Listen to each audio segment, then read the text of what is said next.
Saudara, pikiran menentukan perbuatan kita dan masa depan kita.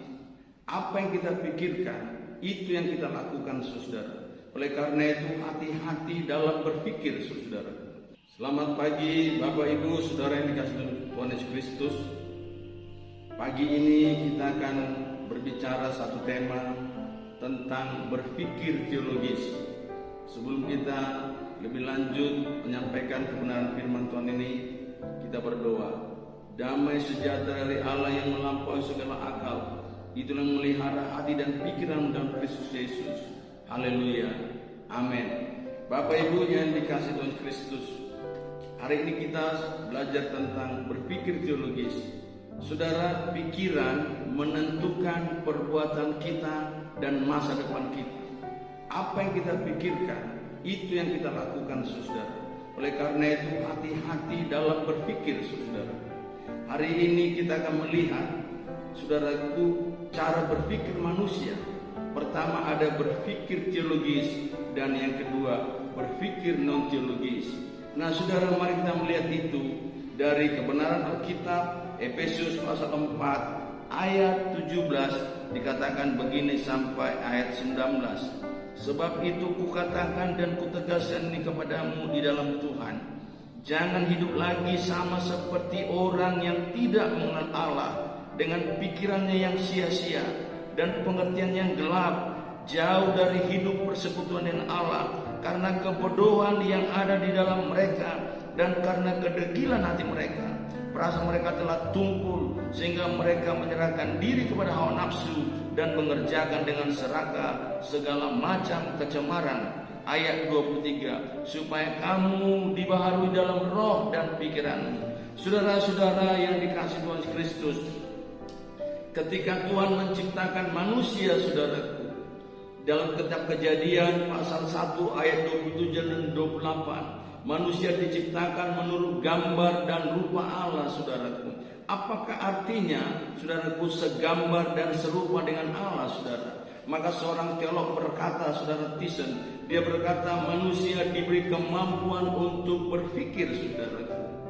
Itu terlihat, saudaraku, ketika Tuhan memberikan satu mandat kultural supaya manusia, saudaraku, mengelola alam semesta, menaklukkan alam semesta, saudara.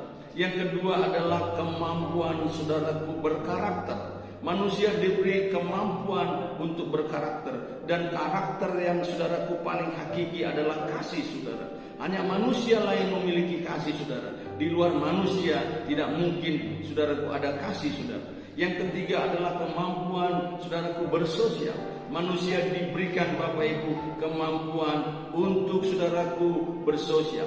Manusia tidak bisa hidup sendiri. Saudara, firman Tuhan katakan, saudaraku, bahwa manusia tidak baik hidup sendiri. Manusia perlu, saudaraku, untuk berteman. Manusia perlu untuk, saudaraku, bersaudara.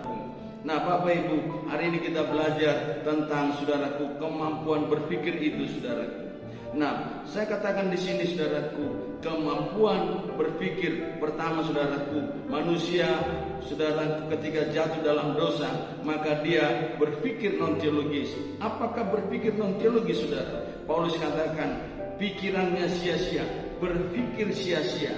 Nah, saudara, berpikir sia-sia dari bahasa asli Alkitab, saudara, sia-sia diterjemahkan dengan metaios atau metaiotes. Itu artinya, saudaraku, kepanaan yang sia-sia, atau kesesatan yang fana, atau kepanaan yang menyesatkan, saudara.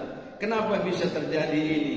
Karena manusia tidak mengakui lagi Allah sebagai pencipta. Dan, saudaraku, manusia tidak lagi memuliakan Allah sebagai pencipta. Di Roma pasal 1 ayat 21 dikatakan oleh firman Tuhan, sebab sekalipun mereka mengenal Allah, mereka tidak memuliakan Dia sebagai Allah atau mengucap syukur kepadanya. Sebaliknya, pikiran mereka menjadi sia-sia dan hati mereka yang bodoh menjadi gelap. Saudara-saudaraku, manusia terjebak masuk dalam pikiran sia-sia ketika mereka tidak mengakui Allah sebagai pencipta. Tetapi mereka membuat Allah itu, saudara-saudaraku, sebagai makhluk, dan saudaraku membuat makhluk sebagai Allah. Saudaraku, manusia menyembah ciptaan, bukan lagi pencipta, saudaraku. Manusia tidak lagi memuliakan Allah sebagai pencipta, tapi memuliakan makhluk yang diciptakan, saudaraku. Oleh karena itu, Bapak Ibu yang dikasihi Tuhan Yesus Kristus, inilah pikiran non-teologis, pikiran yang sia-sia, saudara. Bapak Ibu, saya memberi pengertian yang sia-sia ini begini, saudara.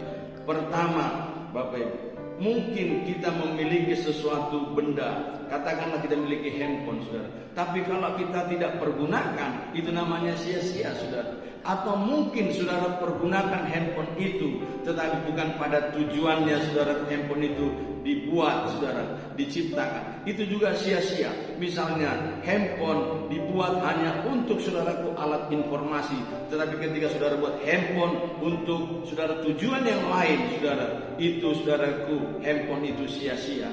Atau saudaraku, handphone itu sudah digunakan, saudara, sudah pada tujuannya, saudara, tetapi ketika handphone itu tidak memuliakan, saudaraku, Tuhan, maka handphone itu akan sia-sia. Demikian pikiran kita, saudara. Kalau pikiran kita tidak kita gunakan, saudara, maka pikiran kita itu adalah sia-sia. Atau mungkin kita sudah gunakan pikiran itu, tetapi tidak pada tujuannya, saudaraku, maka itu pikiran sia-sia. Atau mungkin saudara sudah gunakan, sudah pada tujuannya, tetapi kalau pikiran itu tidak memuliakan Tuhan, itulah sia-sia. Nah, saudara, itu yang saya sebut berpikir non-teologis, berpikir metaiotes, saudara, berpikir yang sia-sia, saudara. Apa itu pikiran?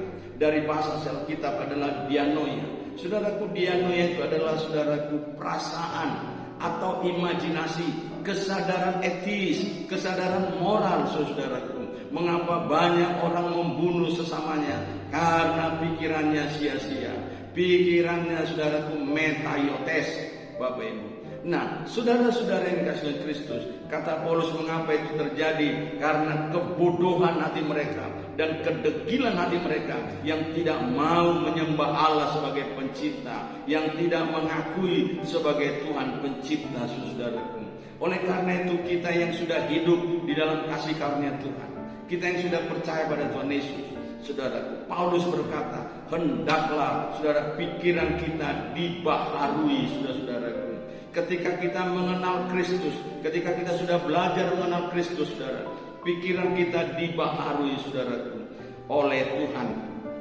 Bapak Ibu, pikiran, saudaraku, yang kedua yang saya sampaikan adalah berpikir teologis, saudara. Apakah yang dimaksud, saudaraku, berpikir teologis?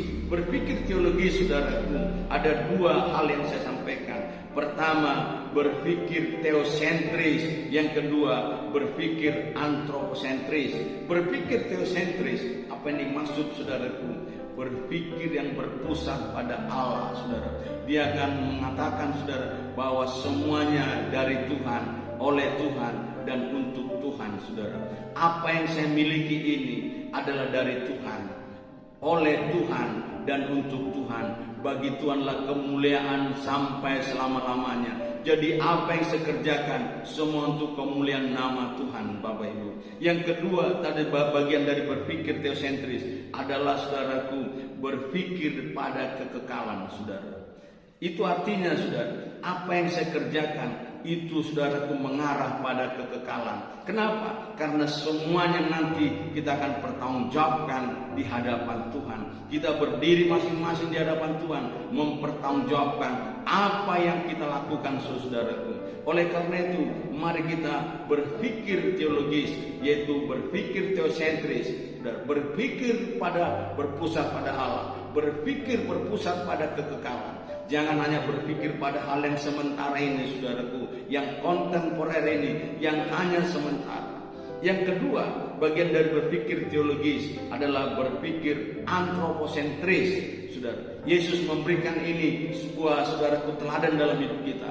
Aku datang bukan untuk dilayani, tetapi untuk melayani. Jadi orang yang berpikir antroposentris, dia akan, saudaraku, berpikir bagaimana hidup saya ini bisa, saudara, berguna bagi orang lain. Bagaimana hidup saya ini, saudara, bisa melayani orang lain. Bagaimana hidup saya ini bisa mengabdi, saudara-saudaraku, bagi gereja, bangsa, dan negara. Jangan kita menuntut apa yang diberikan gereja pada saya, apa yang diberikan bangsa kepada saya. Tetapi mari kita berpikir, apa yang saya perbuat untuk gereja, apa yang saya perbuat untuk bangsa, apa yang saya perbuat untuk negara, saudara. Itulah sebuah pengabdian, Bapak Ibu.